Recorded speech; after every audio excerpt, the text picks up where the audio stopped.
Dia bilang kalau ada perubahan secara fundamental di Indonesia, kita nggak ada masalah. Tapi buat saat ini outlook-nya aja nih. Tapi kalau tidak ada perubahan, kemungkinan besar si rating ini sendiri bisa ngedrop. Appointment BI Pak Thomas. Kedua, dia concern soal tata kelola di Danantara. Lalu ketiga, yang pengunduran diri itu. Jadi itu yang menurut saya yang bikin mereka nggak nyaman. Jadi terlalu banyak perubahan kebijakan dan manajemen gitu. Tapi kalau CDS artinya pasar percaya something wrong will happen. Dan itu sangat berbahaya ya, karena ini kan jadi ini nggak terlalu diregulate sih Pak soal transaksi CDS ini. Negara-negara yang memang sudah terkena hit krisis fiskal, itu CDS-nya itu naiknya banyak banget. Bisa ribuan itu, jadi ribuan persen. Jadi orang tuh berarti mempersepsi ini bakal gagal bayar utang dong. Saya ngambil untung dari gagal bayar utang. Iya betul. Bisa begitu ya jadinya ya. Malah menurut saya si Moody's ini lebih berbahaya daripada MSCI. Karena kalau misalnya harga surat utang Indonesia naik, artinya semua harga bakal naik. Pemerintah naik, konglomerat naik, industri naik, UMKM naik, kartu kredit naik. Perbankan naik pasti. Karena perbankan pasti naik gitu. Jadi karena resiko naik. Jadi, langsung potong MBG 50%. Iya. Jadi apa? Itu menunjukkan apa? Menunjukkan Pak Prabowo ini nggak hanya ego. Iya. Iya kan? Pak Prabowo ini mendengarkan dan peduli soal ekonomi kita. Iya.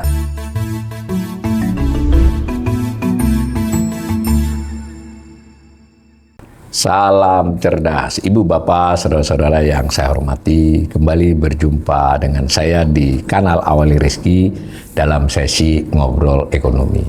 Kali ini saya kembali ditemani oleh teman muda saya, seorang ekonom juga pelaku ya pasar modal, yaitu Mas Dipo Satria. Assalamualaikum Mas Waalaikumsalam Pak Wali. Nah, datang kembali ini kali yang kedua. Iya. Saya sudah mengatakan Dipo minimal sebulan sekali. Aduh. Karena ternyata setelah ditayang banyak yang senang. Oh gitu.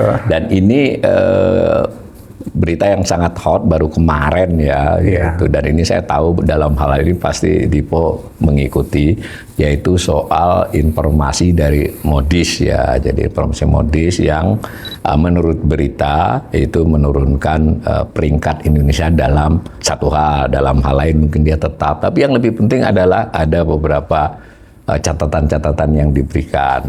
Tapi karena ini kanal literasi, saya memohon ini Mas Dipo menjelaskan kepada pemirsa saya ini perlahan-lahan lah. Mungkin kurang lebih Moody's itu apa sih, makhluk apa kan? Iya. Ya, MSCI misalkan ada juga, ada S&P dan seterusnya. Moody's ini apa? Iya. Yang kedua, ketika dia memberikan penilaian terhadap suatu ekonomi suatu negara itu yang lazim umum diberitakan ke publik itu bagian assessment yang apa, dan tentu assessment yang terkininya seperti apa. Dan nanti mungkin bisa ke hal-hal lain yang tidak dari Moody's tapi yang ya temanya beririsan ya dengan itu. Mungkin kita dibantu dulu Moody's dan assessmentnya itu seperti apa sih Mas Dipo? Iya Pak Wali, terima kasih waktunya. Jadi memang lagi seru sekali ya. Iya, pasar kita, pasar modal, pasar obligasi dan segala. Kalau kita ngomongin Moody's, itu mungkin konteksnya lebih di pasar obligasi. Oh, pasar surat utang ya? Ya, surat utang. Jadi kalau saya pribadi, saya sebenarnya lebih suka ngikutin pasar obligasi, karena itu lebih fundamental kan, lebih long term. Kan orang kalau beli sun atau obligasi itu selalu lebih long term dia, lebih fundamental. Kalau saham mungkin ada bandar, ada apa mungkin naik turun. Nah jadi si Moody ini sangat penting di surat utang itu karena fungsi mereka adalah sebagai pemeringkat efek. Oh, pemeringkat efek. Surat berharga utang. Surat utang. Jadi tugas mereka adalah menganalisa resiko gagal pembayaran, sebenarnya sesederhana itu ya. Jadi kalau surat utang itu kan adalah janji suatu perusahaan atau negara, ya kan, dia berjanji akan memberikan cicilan, akan membayar segini-segini setiap bulan atau setiap 3 bulan. Bunga juga. Bunga dan pokok dan bunga juga. Nah si pemeringkat efek ini mereka fungsinya untuk menentukan seberapa besar risikonya ini, soal apakah bakal telat, apakah tidak. Dan ini menurut saya, jadi mereka, karena si investor-investor di pasar obligasi, baik yang di pasar ataupun yang investor institusi, itu sangat berbeda dengan saham ya. Kalau saham itu mereka mungkin suka, oh ada profit taking, turun, kita short gitu. Jadi mereka lebih mengandalkan trading ya. Mereka senang kalau naik turun. Senang, ya. Tapi kalau si pemegang surat-surat utang ini, mereka sangat risk-averse. Mereka sangat tidak suka dengan resiko. Ya kan, baik itu resiko dari cash flow misalnya, kalau pembayaran, atau resiko industri. Ya kan, misalnya itu perusahaan di satu industri, atau misalnya kalau di konteks negara pemerintah, ya resiko fiskal atau regulasi itu mereka hal yang tidak sangat sukai. Dan mereka sangat-sangat sensitif soal perubahan sedikit pun gitu. Jadi kalau, dan saya kan dulu pernah di pasar mal juga ya Pak ya, itu kalau saya ingat kalau saya kayak roadshow, karena kalau yang beli surat utang negara itu kan dari berbagai macam negara ya Pak ya, jadi bukan dari Indonesia saja. Bukan hanya dari Indonesia.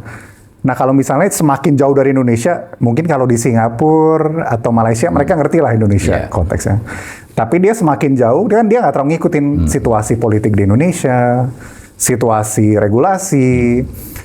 Jadi mereka sangat rely oleh Moody ini, ya kan. Jadi mereka sangat-sangat bergantung sama kebutuhan Moody. Dan beberapa kalau fund besar itu dia sama sekali nggak pusing. Jadi dia dapat mandat, boleh investasi di surat utang negara manapun asal investment grade contohnya. Investment grade. Iya kan, investment grade maksudnya dia layak buat investasi. Gitu. Jadi beberapa mereka nggak pusing. Jadi kenapa si Moody's ini sangat sensitif ya?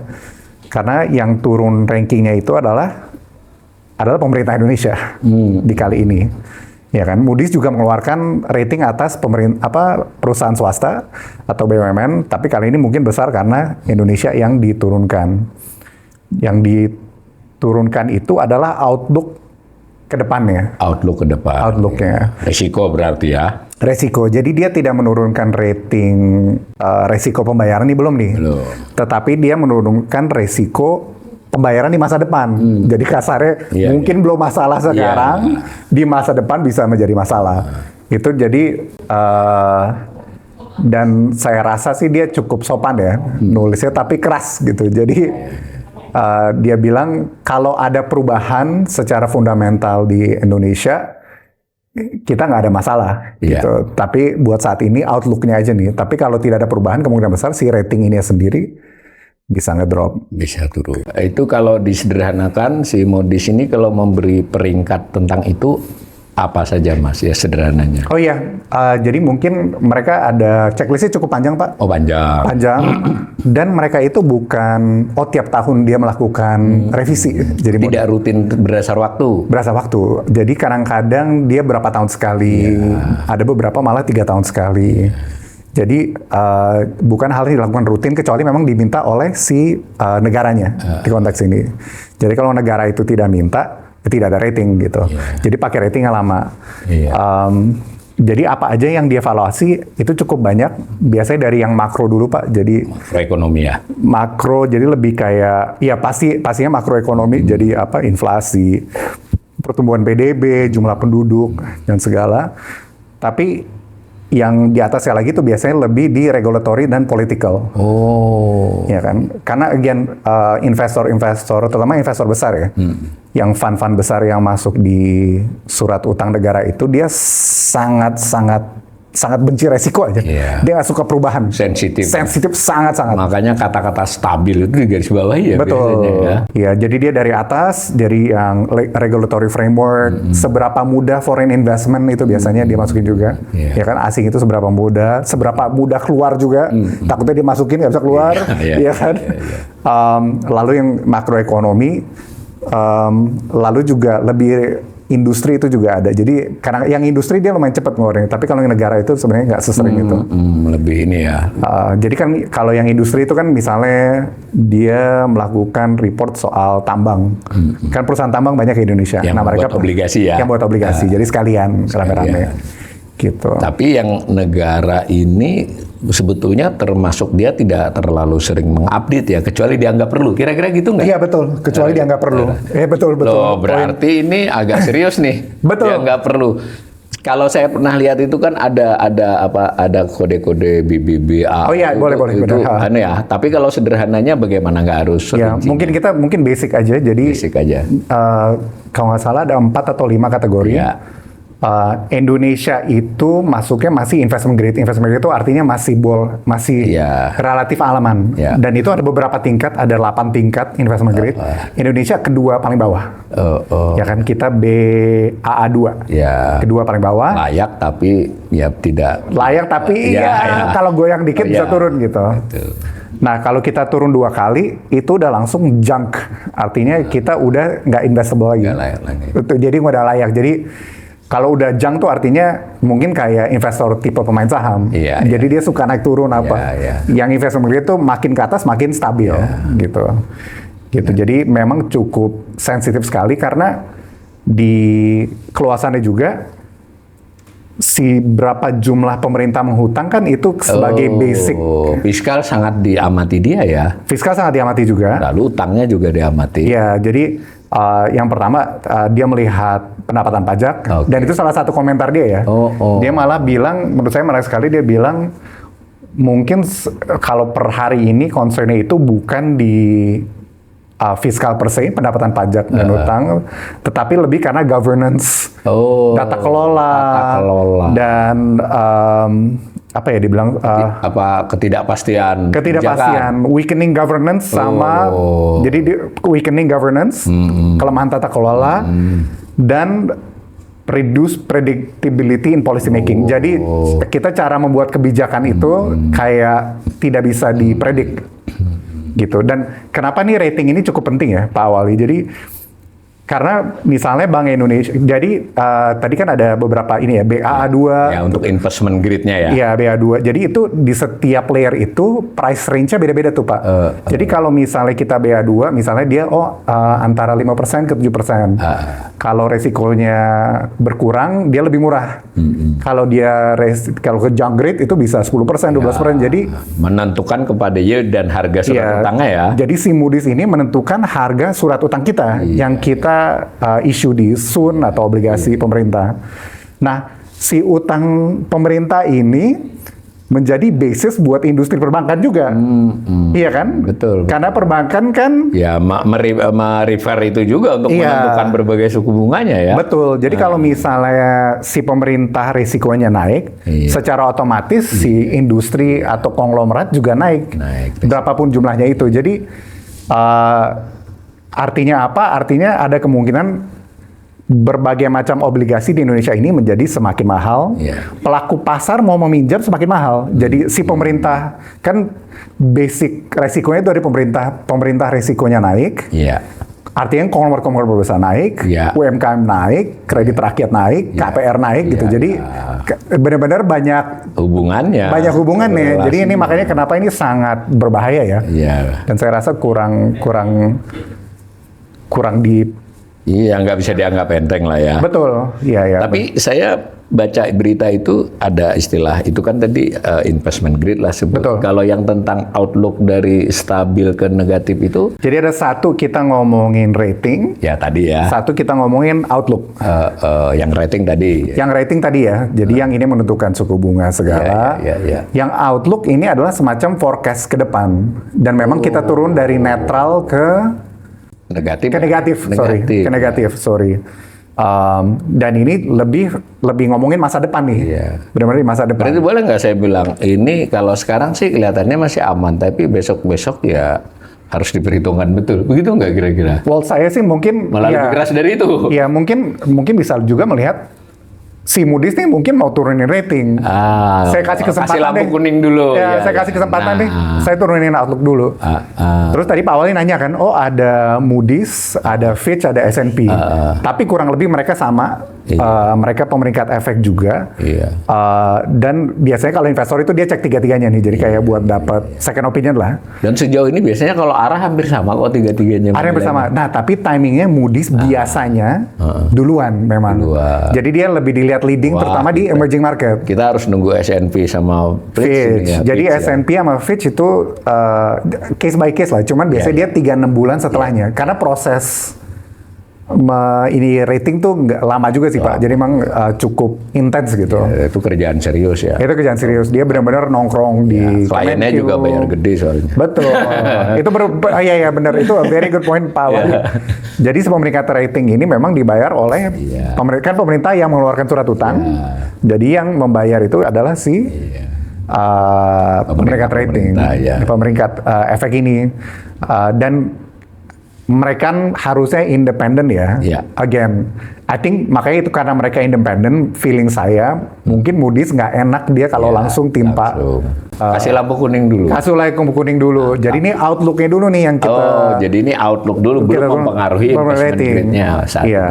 Nah, di situ kan kalau kita tadi anggap aja dia kasih lampu kuning nih ke pemerintah Indonesia, pasti kan ada beberapa item yang dia sarankan agar lampu kuning nggak merah tapi kembali hijau. Apa itu Mas? Jadi kalau saya baca si press release-nya itu, dia bilang kalau ada perbaikan, reformasi, dia bilang reformasi kebijakan, kita akan tetap rating ya. Kita akan downgrade si rating itu kalau satu, ada policy fiskalnya terlalu expansionary. Jadi kita jor-joran fiskal, tapi pendapatan pajaknya tidak naik. Berarti defisit selalu gede. Selalu gede. Dan mungkin in a ways, dia melihat dari tren ini kan, kayak, kita plan MBG di APBN 2026 memang sudah cukup tinggi, tapi pendapatan pajak kita 2025 turun. Jadi saya rasa ini nih kalau tren ini terus berlanjut, ini nih red flag. Itu jadi yang pertama. Ya kan? Jadi itu kayaknya pemerintah benar-benar harus take it serious ya soal ketidakseimbangan antara pendapatan pajak dan beban. Karena si Moody itu memang udah, itu yang pertama tuh. Lalu yang kedua yang dia concern adalah capital outflow. Seberapa cepat dana keluar. Ya kan? Jadi seperti yang tadi saya bilang, si pemeringkat efek ini dia tidak hanya melihat gampang nggak uang masuk, dia juga mau pastiin uangnya gampang keluar gitu. Iya kan? Dan fleksibilitas pasar ya itu gampang. Fleksibilitas pasar, tapi juga spesifiknya dia concern kalau terlalu banyak yang keluar. Capital outflow. Gitu. Jadi mungkin di kasus ini bisa di rupiah atau di saham, ya kan kasus MSCI yang beberapa hari ini itu kan outflow-nya lumayan banyak juga ya. Investasi portofolio dan other investment lah ya. Betul. Dan memang sampai 3 triliunan kita defisit loh transaksi finansial itu. Betul. Itu jadi pertimbangan dia mestinya ya. Betul. Jadi very objektif ya. Ya. Dua itu ya. Dan biasanya mereka kasih ke pemerintah spesifik nih. Dia kasih angka nih. Jadi kayak ini angkanya ini. Ya kan bisa dipenuhin atau enggak. Gitu. Jadi memang ini pekerjaannya ada di pemerintah. Yang ketiga yang menurut saya menarik itu dia bilang material weakening di state companies health. Jadi sebenarnya spesifiknya ngomong Danantara sih kalau saya melihat. Jadi proyek-proyek infrastruktur Danantara, ya kan itu yang dia juga perhatikan. Gitu. Apa catatan dia? Kurang jelas apa bagaimana? Kalau saya melihat kebalik dua tadi ya. Jadi signs of weakening governance. Jujur aja. Dan kedua, tata kelola ya. Tata kelola. Jadi sebenarnya tata kelola sama seberapa kebijakan kita bisa dipredik gitu kan. Kita agak sporadis ya terkadang kebijakan itu. Jadi kayak misalnya kemarin MSCI si IDX-nya turun, lalu OJK turun. Kalau menurut saya harga saham naik turun itu biasa. Dapat komentar dari MSCI soal transparansi juga biasa. Nggak hanya kita yang bukan hanya kita, negara lain juga bisa. Tapi kita satu-satunya langsung keluar. Iya kan, langsung resign. Seolah-olah merasa beneran salah kami kan. Betul. Jadi curiga. Plus minus kan. Jadi kalau orang mengaku salah seketika itu ya plus minus. Iya. Jadi jadi yang unpredictable ini jadi pertimbangan dia ya. Iya, jadi kan ini mungkin lagi berbarengan ya. Mungkin Pak Wali seperti ini. Memang kita lagi banyak goncangan berbagai macam. Mungkin MSCI, terus ada BI, terus ada kemarin GDP, PDB di announce ya. Tapi kalau menurut saya si MSCI itu betul-betul karena 2 poin tadi Pak, soal tata kelola sama kebijakan. Nah jadi kalau tata kelola apa sih yang terjadi selama ini ya? Kalau menurut saya satu, appointment BI Pak Thomas itu satu, menurut saya dia concern. Lalu menurut saya kedua dia concern soal tata kelola di Danantara. Lalu ketiga yang pengunduran diri itu. Jadi itu yang menurut saya yang bikin mereka nggak nyaman. Jadi terlalu banyak perubahan kebijakan dan manajemen gitu. Ya, tadi pada seperti kata Dipo tadi bahwa klien mereka, dan mereka kan pengennya yang soal terkait ini tuh lebih stabil ya. Betul. Argumen lain apa Mas? Itu selain 3 itu yang sempat dilihat. Ada beberapa ya, cuma menurut saya itu yang paling krusial. Yang paling krusial itu ya. Kalau misalnya, jadi kan dari pemerintah misalnya Pak Erlangga atau Pak Kemenq, dia udah bilang, oh Moody's nggak ngerti strategi ekonomi kita. Nah, itu saya bacakan malah di YouTube Iya, ini. baca itu. Tapi kalau dibaca press release, masalah dia tata kelola gitu. Jadi bukan masalah strategi ekonomi. Ini belum nyampe ke sana nih. Iya, belum Kita nyampe ke sana. ini baru Kita ngomongin tata kelola sama kebijakan. yang tidak sering tiba-tiba lah. Iya, jadi bukan masalah dia nggak mengerti ekonomi kita, tidak mengerti. It's not about that. Itu gitu. kalau dia pakai itu nanti soal rating malah. Iya, betul. Itu baru rating Baru beneran. rating. Itu kan masalah fiskal ya. Jadi pemerintah ini benar-benar harus menjawab pertanyaan-pertanyaan itu soal tata kelola. Iya. Menurut saya. Jadi apa ya? Dia kayaknya pemerintah malah bingung jadi cerita ini, cerita itu kemana-mana. Tapi concernnya adalah tata kelola, dan itu yang benar-benar harus diperbaiki lah institusi-institusi kita ini, terutama institusi lembaga keuangan ya. Lembaga keuangan ya. Dan terutama. kalau meresponnya dengan press release, dengan penjelasan, malah bisa menambah keraguan kan? Iya. Kegampangannya kan? Betul. Mengatakan ya kalau ini tentu Moody's lebih ini ya, lebih cool. Tapi kalau umpamanya saya terus langsung ditanggapi, lu kagak ngerti kan? Betul. Ya sekalipun Moody's sebuah lembaga kan itu juga menurut saya bukan jawaban yang bagus. Baik, kan, benar, betul. Nah, betul. Oke, kalau kita misalnya anggap aja kalau menurut saya sih sebagai ekonom, kalau ada lembaga seperti Moody's begitu, kita coba cek juga dari indikasi lain, apakah itu dari lembaga, apakah itu dari indikator resmi ya terkait kira-kira Moody's ini selain yang diutarakannya itu koheren nggak dengan informasi lain? Apa misalnya tentang utang itu yang selain kita lihat dari Moody's itu? Iya, jadi kalau saya sendiri, saya sebenarnya cukup mengikuti mengenai credit default swap, Pak. Oh, CDS ya? CDS. Credit default swap. Jadi CDS ini adalah kontrak derivatif untuk asuransi si obligasi tersebut. Oh. Jadi misalnya saya bank atau aset manajemen, lalu saya beli obligasi nih, 100 juta. Tapi kalau gagal bayar kan biasalah, nama banget takut kan, dia beli asuransi. Nah, asuransi itu namanya CDS. Oh. Iya kan, jadi sebenarnya... Jadi surat berharga yang dia miliki itu diasuransikan dia? Iya, jadi semacam premi lah. Kalau misalnya tiba-tiba pemerintah Indonesia nggak bayar, ya, pokoknya tercover lah. Gitu. Jadi CDS itu cukup sederhana, kayak asuransi aja sih Pak. Jadi misalnya saya beli obligasi pemerintah 100 juta rupiah, lalu saya bayar premi nih misalnya. Preminya kalau sekarang tuh sekitar 7% gitu. Kalau misalnya tiba-tiba apapun alasannya harganya ngedrop, misalnya harganya ngedrop 40 juta jadi 60 juta, saya tetap dapat 40 juta. Jadi pokoknya tetap tercover. Gitu. Nah, si CDS ini menurut saya adalah satu penggambaran juga bagaimana investor itu melihat resiko ya. Jadi kan dan menurut saya ini cukup concerning sih Pak soal CDS ini ya. Kalau boleh potong dikit Pak, ini jadi kan kalau yang mau seru gitu belajarnya di mana, itu mungkin nonton film yang Big Short di Amerika yang tahun 2002. Itu ada Brad Pitt, ada Christian Bale. Betul, yang tentang kejadian 2008 itu ya? Iya, mortgage. Jadi kalau itu kasusnya ada KPR di CDS. CDS-nya berlebih, resikonya berlebih, akhirnya jebol semua. Saya udah nonton, tapi dengan penjelasannya saya nonton ulang lagi. Biar paham ya. Iya, tapi konsepnya sama, intinya. Nah, jadi si CDS itu, menurut saya kenapa itu penting untuk diperhatikan juga, karena yang bisa membeli CDS itu bukan hanya investor yang memiliki obligasi. Iya kan? Jadi misalnya saya aset manajemen, saya obligasi, saya beli premi, saya beli asuransi. Tapi sebenarnya ada namanya naked CDS atau CDS telanjang. Jadi Pak Awali misalnya nggak punya obligasi, Bapak bisa beli juga. Jadi Bapak konsepnya tadi, Bapak bayar si premi tadi tuh, yang tadi saya bilang 8%, Bapak beli gitu kan.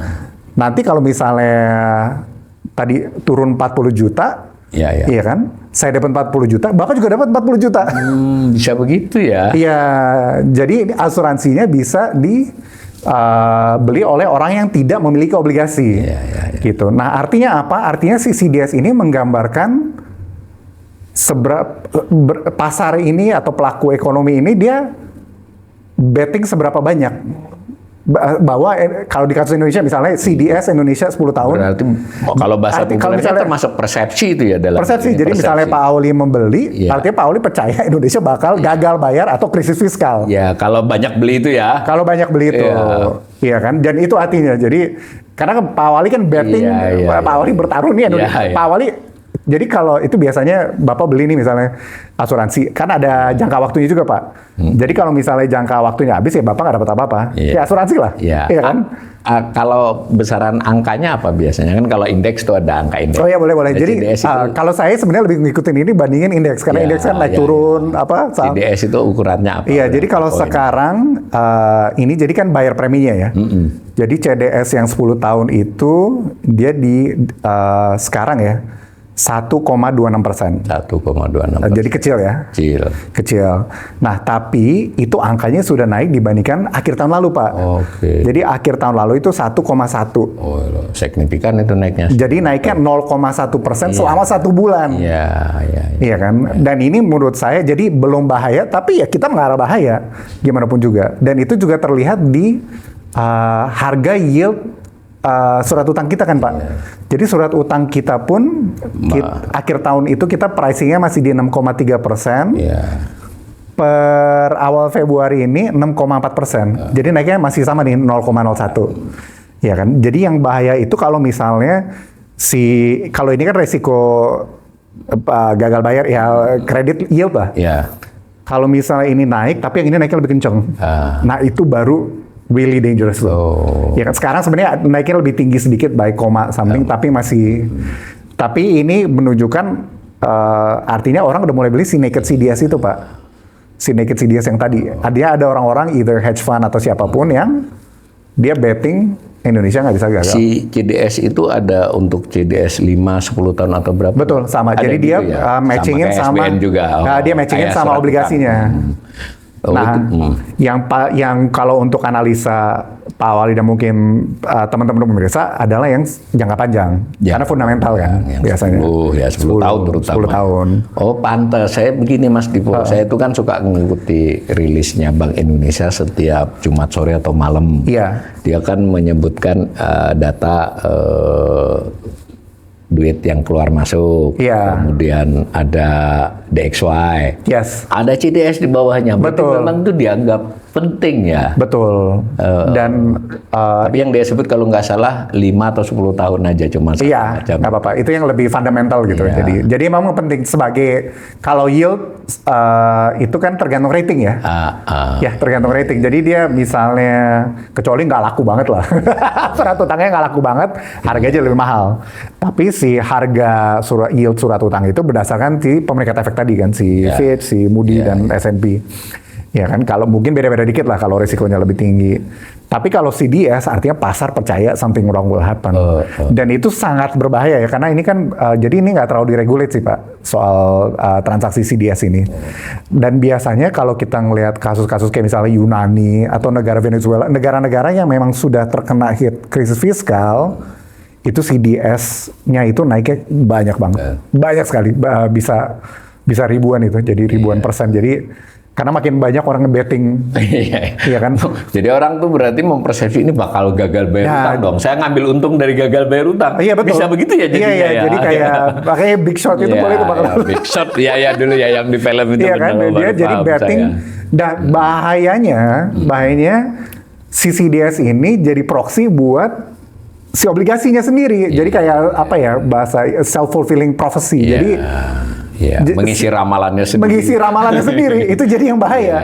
Itu yang bahaya. Jadi harus dicermati. Harus dicermati ya. Jadi again kita nggak bisa melihat semata-mata si Moody's nih nggak ngerti ekonomi. Iya. Again, kalau tanpa Moody's pun Ini ada sinyal lain. Iya, sudah. ada sinyal lain. Meskipun sama dengan Moody's, belum Iya. lampu merah, tapi Betul. ini udah diingatin nih kok trennya naik semua, gitu ya.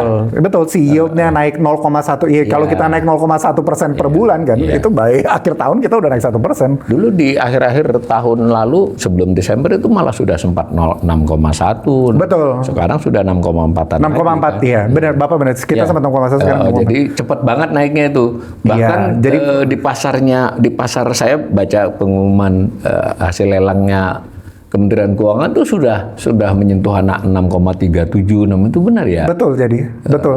jadi- Saya tadi 6,3 itu tuh per akhir tahun. Ya. Tapi tarik ke November Oktober angka Bapak benar. Ya, artinya sempat dibanggakan juga tuh kita yieldnya turun kan. Iya. Gitu. Ini saya simpulkan sementara untuk kasus CDS ini berarti kira-kira kalau pemirsa dan saya ini untuk mempelajari ya mungkin ya para pemirsa malah ada investor kan kita nggak tahu nih, tapi umpamanya kita mau belajar saja berarti Moody's itu kita lihat kan pertimbangannya. Betul. Apa, kita simak lah satu-satu item itu, kemudian kita mungkin cari tahu pengamat seperti Mas Dipo dan lain-lain kan di media ada komentarnya apa, reaksi pemerintah apa reaksi. Betul. Nah yang kedua ya di luar Moody's CDS, yield ini adalah yang juga karena kan ini terhubung kan, Betul. kita cermati. Kalau melihat begini berarti Moody's nggak mengada-ngada dong, karena dari sisi yang ini iya. juga Iya. tandanya agak searah kan. Betul. Concernnya sangat valid lah Pak. Iya, Concernnya iya, sangat iya. valid dari Moody's ini. Ya, berarti kalau Tapi dia nulisnya sopan sih. Maksudnya Iya. walaupun menurut saya ya, dia tuh benar-benar mau bilang Indonesia coba deh lo benerin. Benerin deh, ini aku kasih warningnya, aku kasih tahu caranya ya kan. Ini yang perlu diinin, udah dibenerin gitu. agak lebih keras MSCI ya, Iya, kalau MSCI, iya mungkin ada nada-nada ngancem ya. nada-nada ngancam. Nada-nada ngancem. Kalau Moody's dia kayak menurut saya Iya. benar-benar mencoba untuk tidak menurunkan. Nah, itu kalau saya baca gitu. Jadi saya baca itu sebenarnya sangat keras. Dia benar-benar mencoba. Mengingatkan lah. Saya nih nggak mau turunin rating Indonesia loh. Iya. Cuma if you cannot change Iya. mohon maaf gitu. Ya, masalahnya itu agak apa istilahnya itu agak dibantah kan oleh otoritas ini ya. Dan kalau melihat Moody's begitu nih, saya sebagai pengamat fiskal misalnya, lah ini kan sebetulnya momentum untuk cobalah rubah. Mumpung ada waktu tuh APBN 2026 Betul. direvisi saja. Betul. Yang tidak harus karena Moody's, ini pemirsa kita ini juga sensitif. Iya. Ini kanal kita nih antek asing yang dibahas IMF, MSCI, Moody's. Tapi pemirsa, pemerintah juga merujuk mereka kok, bukan kita saja kan. Betul. Pemerintah juga merujuk dan kita juga tidak selalu pak turut, tapi kita kan dilihat kalau orang kasih nasihat ya jangan yang memberi nasihatnya, yang dilihat isi nasihatnya apa kan. Betul. Seperti itu. Betul. Nah, oke, dari sisi silakan komentarnya Mas Dipo. Saya melihat loh ini kan belajar dari ini kenapa APBN tidak cepat-cepat saja dirubah. Gimana Mas sebagai pengamat tentang Betul. itu? Jadi menurut saya Pak Wali betul sekali. Malah menurut saya si Moody's ini lebih berbahaya daripada MSCI, jujur ya. Jadi karena itu dia kan, karena kalau misalnya harga surat utang Indonesia naik, artinya semua harga bakal naik. Iya. Semua harga surat utang akan naik dan itu artinya semua harga pun akan naik. Gitu. Jadi Harga yield ya. yield, iya. Jadi suku bunga peminjam, Bunga, ya. bunga peminjam. Pemerintah naik, konglomerat naik, industri naik, UMKM naik, kartu kredit karena naik, perbankan naik pasti. karena perbankan pasti naik gitu. Jadi karena resiko naik. Jadi Kalau BI rate diturunkan jadi nggak dituruti juga kan. betul, nggak pusing, ya kan, nggak pusing. Oke, itu resikonya di situ. Jadi apa ini benar-benar nggak main-main dan menurut saya pemerintah harus put more focus on this more than MSCI malah. Malah menurut saya. begitu ya. Iya. Dan menurut Pak Wali betul sekali. Kalau saya sangat setuju. Iya. Jadi kalau solusinya apa sih dari pemerintah harusnya ya? Ini kita mungkin sekedar diskusi aja Pak ya. Ya, ini kan wacana. Iya, menurut saya solusi sebenarnya cukup clear ya. Jadi dari pemerintah itu harus memberikan sinyal bahwa dia memahami masalah ini. Ya. Itu yang paling penting. Jadi tadi yang seperti kita diskusikan, MSCI bilang masalah tata kelola sama kebijakan. Di kita, kita nggak ngerti. Moody's tidak mengerti strategi ekonomi Indonesia, tidak mengerti Koperasi Merah Putih, Tidak mengerti prioritasnya tidak presiden. iya kan. Jadi menurut saya harus pemerintah kalau mau fix ini harus benar-benar memberikan sinyal bahwa pemerintah berniat untuk membetulkan masalah. Iya. Dan caranya gimana? Betul kata Pak Wali. Kalau saya langsung potong MBG 50%. Ya. Jadi apa? Itu menunjukkan apa? Menunjukkan Pak Prabowo ini nggak hanya ego. Iya, iya. Iya kan? Pak Prabowo ini mendengarkan dan peduli soal ekonomi kita. Iya. Iya kan? Karena kalau pasar itu pasti membaca kan. Iya kan? Mungkin Pak Prabowo mungkin ini ada keras, image brandnya. Tapi kalau dia berani tarik omongannya, Iya. turun 50%, kita fiskal terselamatkan, Moody's juga mungkin bisa lebih memahami gitu.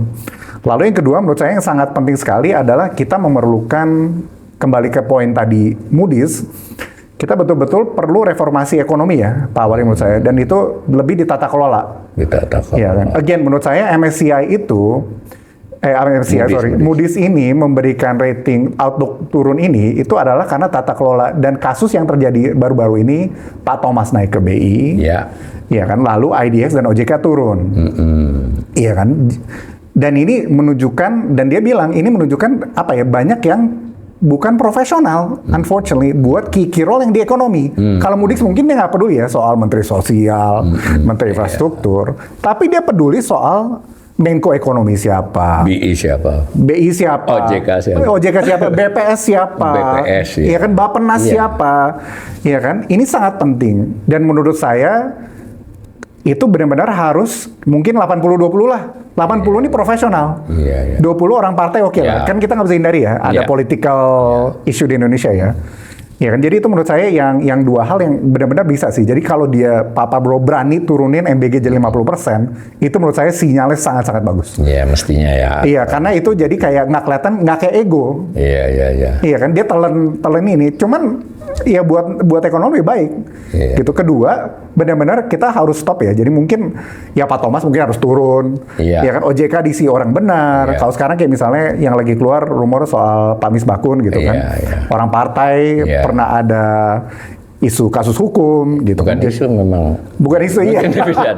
Iya. Kalau saya sih agak agak berat ya, karena menurut saya gini, menurut saya kita tidak bisa samakan regulator keuangan dengan regulator industri lain. Karena ini kan masalah uang masuk, soal investasi, soal kepercayaan. Rekam jejak sangat Kan? dicermati. Betul. Kalau misalnya kita ada calon ketua OJK yang memang memiliki histori kejahatan finansial ya, yang terlepas itu benar atau salah. Dan sebenarnya secara undang-undang nggak ada masalah, karena OJK itu harus dipenjara 5 tahun kalau nggak salah. Ya kan, Pak, kurang dari nggak apa-apa. Jadi tapi bukan masalah itu. Iya kan, masa regulator iya kan yang mempedulikan soal makroprudensial dan stabilitas keuangan, iya kan, memiliki history itu menurut saya kurang baik gitu. Dan menurut saya Pak Misbakun mungkin very capable for so many things. Saya jujur saya nggak melihat, menurut saya dia oke lah. Secara kapasitas kita sell-off biasa. Tapi ini secara buat regulator. Gitu. Jadi menurut saya dua hal itu harus benar-benar dilakukan Pak Prabowo. Kalau nggak, ini benar-benar masalah waktu ya. Masalah waktu sih. Dan ini kan menarik bahwa tidak bisa kita pandang enteng respon otoritas ya, pemerintah, BI dan OJK terhadap berbagai penilaian-penilaian ini.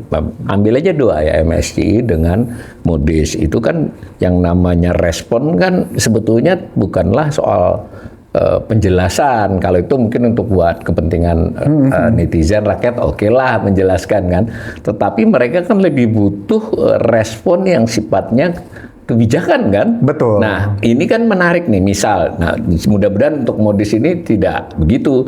Untuk MSCI itu kan kesannya ketika begitu malah dibuat reaksi macam-macam. Bahkan bertemu MSCI-nya aja, si indeksnya belum geming tuh. Betul. Nah, bahayanya Moody's ini, meski seperti kata Mas Dipo, ini bukan urusan mingguan. Mungkin dia ngeluarkannya masih 3-6 bulan lagi. Tapi kalau responnya begitu-begitu saja, kalau sampai rating kita turun, bahaya gitu nggak kira-kira nangkap masalah ini? Sangat Pak. Itu menurut saya soal indeks saham turun, terus trading halt itu is nothing dibandingkan dengan kita rating negara turun.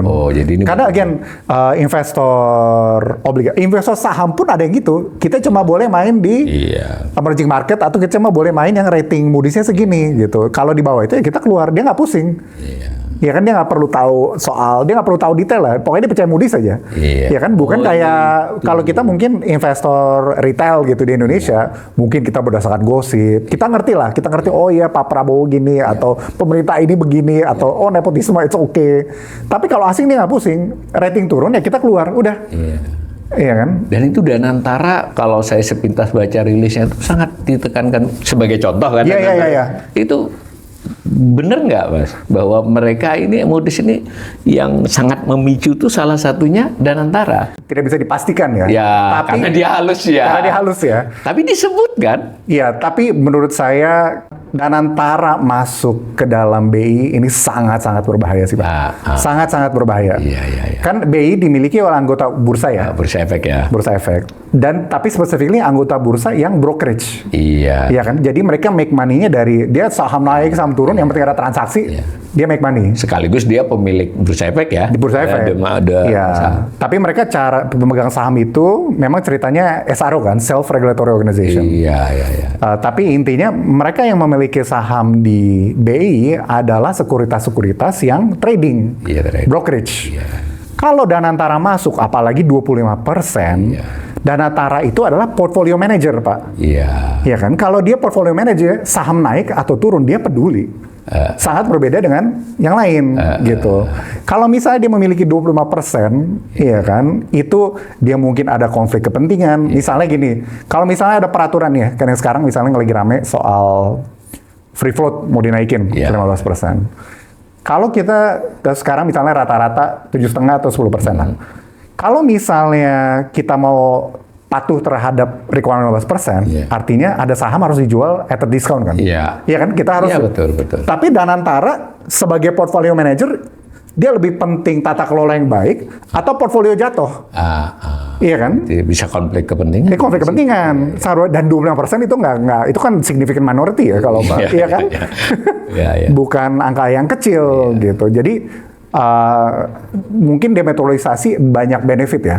Tapi saya rasa kalau solusinya adalah state control, menurut saya itu sangat berbahaya sih. Karena Danantara sendiri kan masih dipertanyakan oleh pasar kan. Ini sebuah contoh saja bahwa lembaga seperti Moody's dan bisa jadi beberapa bulan ke depan Fitch, beberapa bulan ke depan S&P, ini kan dia melihat nih kan dari respon-respon terhadap ini. Jadi ini semestinya jangan disikapi sebagai sekedar memadamkan kebakaran, tapi harus menelisik penyebab-penyebab kebakaran, mencegah terjadinya kebakaran berikutnya. Benar nggak Mas kayak betul. berpikirnya? Betul. Jadi tadi kan Moody's leading ya. Mungkin 3-6 bulan dia bakal revisi. Tapi Fitch dan S&P biasanya memang dia ada delay sedikit. 3-6 bulan. Jadi harusnya pemerintah udah mulai bergerak sebelum 3-6 bulan itu loh Pak. Iya kan? Dan apa yang harus dilakukan ya memberikan sinyal gitu, bahwa we care gitu about the issue. Kayak gitu ya penjelasan Mas Dipo. Jadi mudah-mudahan menambah khasanah kita tentang permasalahan ini. Kalau boleh pesan saya sebagai kanal literasi, ya netizen juga nggak usah terlalu cepat jarinya ketika baca berita langsung mengkomentari atau men-share, wah ini rupiah akan jatuh, saham anjlok, ini Moody's menurunkan, rasain dulu. Kita juga tidak berharap begitu ya Mas, tapi dengan penjelasan ini ya mungkin pemirsa juga bisa lebih bijak, tapi sekaligus juga bersuaralah dengan tempatnya masing-masing agar pemerintah, otoritas itu bisa segera memperbaiki, dan kita berharap kita bersama-sama pemerintah, rakyat, semuanya ini memberikan sinyal positif kepada dunia ya. Dan dalam konteks ekonomi ini ya kepada investor, kepada pelaku, agar mereka tahu di Indonesia ini Anda bisa dong cari duit dan aman, tapi kami juga harus bertumbuh, kira-kira begitu ya Mas. Sampai berjumpa lagi dengan Mas Dipo untuk topik-topik yang semacam ini ya. Terima kasih Mas Dipo.